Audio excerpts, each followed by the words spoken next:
હમણાં અમારી સોસાયટીમાં સામેના મકાનમાં એક નવા માણસો રહેવા આવ્યા, આખું ફેમિલી. બેન થોડાક શરીરમાં ભારે, એમ બીજું તો કાંઈ આપણે કહેવાય નહીં, થોડાક ભારે જાડું શરીર બેનનું. એટલે અમે સામાન આવ્યો, અમે જોયું કે ના ના સારું ફેમિલી છે. પછી મારી બાજુમાં રહે છે સુરેશભાઈ, મને કે હાલો આપણે પરિચય કરીએ, કે નવા માણસો રહેવા આવ્યા છે, એ લોકોને કદાચ સંકોચ થાય, આપણે જઈએ, આપણી ફરજમાં આવે. મને કે અહીંયા રહેવા આવ્યા છે તો આપણે એને પૂછવું જોઈએ, તમારે કાંઈ જરૂરિયાત, કાંઈ કામકાજ. મેં કીધું હાલ જાય મળી. તો અમે ગયા, એને મળ્યા.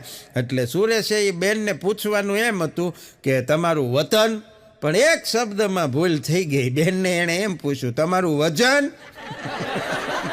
પહેલા દિવસથી જ બોલવાનો સંબંધ બંધ થઈ ગયો, હજી નથી બોલતા. બોલો, ખાલી એક જ શબ્દમાં ફેર પડ્યો. મને કે વતનની જગ્યાએ વજન પૂછાઈ ગયું. મેં કીધું પણ ન પૂછાય ને, કારણ કે બેન હશે લગભગ 100 કિલોની બહાર.